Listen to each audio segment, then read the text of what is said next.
Há histórias que atravessam gerações como sussurros amaldiçoados, e esta fede a enxofre e pecado.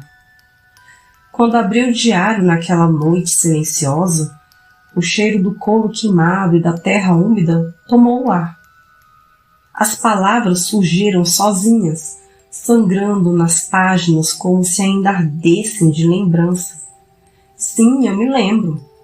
Naquele vilarejo perdido no coração de Goiás, um homem ousou desafiar o que não devia.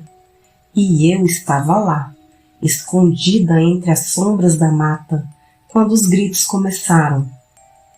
Dizem que ele pagou caro por zombado sagrado. Dizem que aquele homem se transformou em bode. Mas eu não ouvi dizer. Eu vi. E o que eu vi jamais deveria ter existido. Era o ano de 1982 e o sertão de Goiás ainda respirava um ar antigo, preso entre a fé e o medo.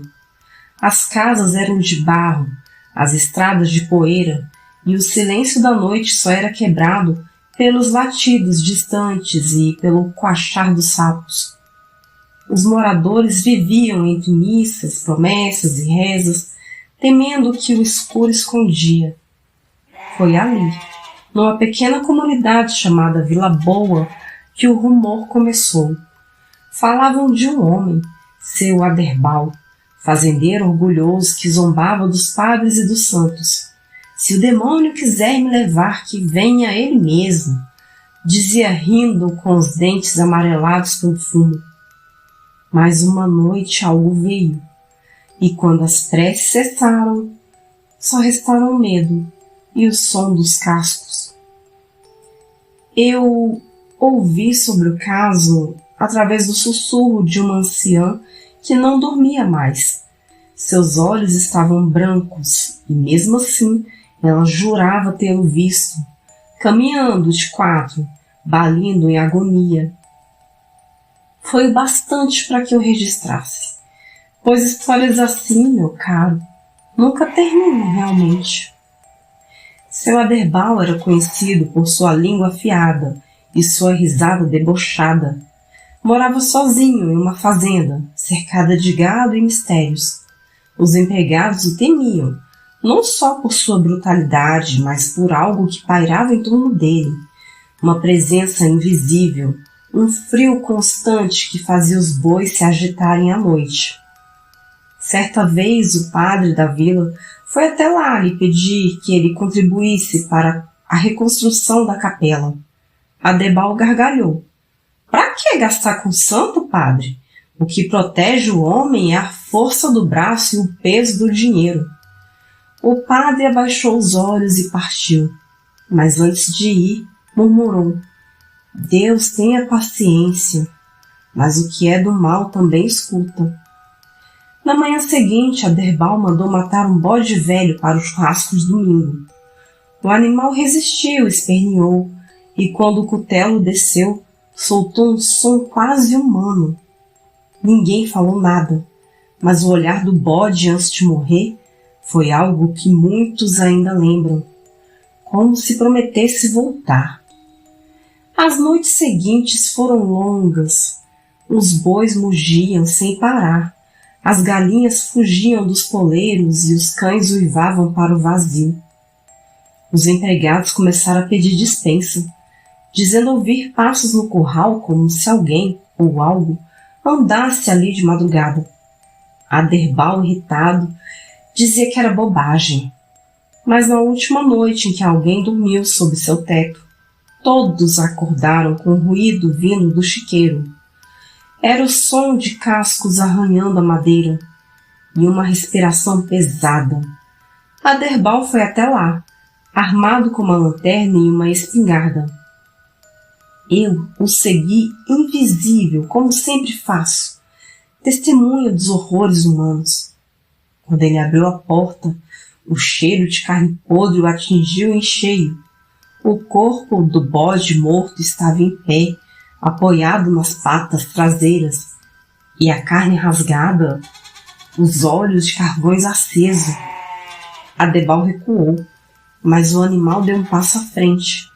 E em meio ao silêncio ele falou: "Você me matou. Agora é a sua vez de pastar entre os mortos." A lanterna caiu e a escuridão tomou conta.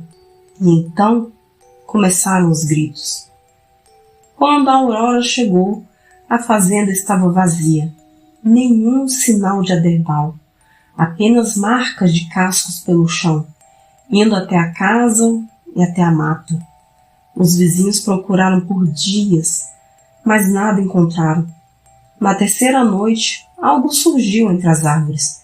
Era uma figura cambaleante, coberta de pelos, metade homem, metade bode. O rosto ainda era o dele, distorcido em dor e raiva, os olhos vazios, mas conscientes. Ele balia num som que oscilava entre o choro humano e o bramido de um animal. As pessoas fugiram, trancaram-se em casa, e mesmo assim o som ecoava: "Mé! Mé!" Não era apenas o eco, era chamado. Eu observei oculta, até que ele se ajoelhou diante do altar abandonado da capela. Com as patas sangrando, ergueu o rosto até o céu e balbuciou algo que não era uma oração, mas um pacto. A lua testemunhou, e eu também. Quando o sino tocou sozinho, o homem já não existia mais, apenas o bode. Os dias seguintes foram de silêncio. Ninguém se aproximava da fazenda, e os que tentaram voltaram diferentes. Alguns juravam ver o bode de pé à beira da estrada, observando-os.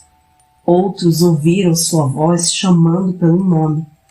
Mas há algo que poucos sabem.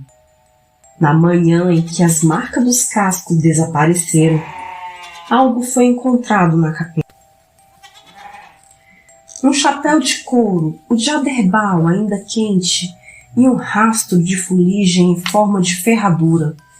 E desde então, toda vez que um bode nasce com os olhos humanos na região, os mais velhos dizem: é Aderbal voltando para ver quem o chama.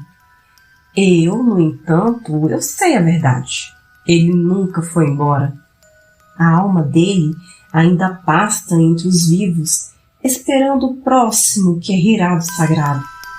E quando isso acontecer, eu estarei lá, pronta para registrar mais uma transformação. Fecho esta página com o som dos cascos ainda ecoando sob as tábuas do templo. A chama da vela treme, talvez por lembrança, talvez por presença. Se você, ao cair da noite, ouvir um balido distante, não olhe pela janela, pois nem sempre o que parece animal é. O resto dessa história e outras como ela estão guardadas nas páginas do Diário Obscuro. Mas cuidado, nem todos que além permanecem humanos. Quer mesmo abrir a próxima página? E lembre-se, se acreditar, dá mais medo.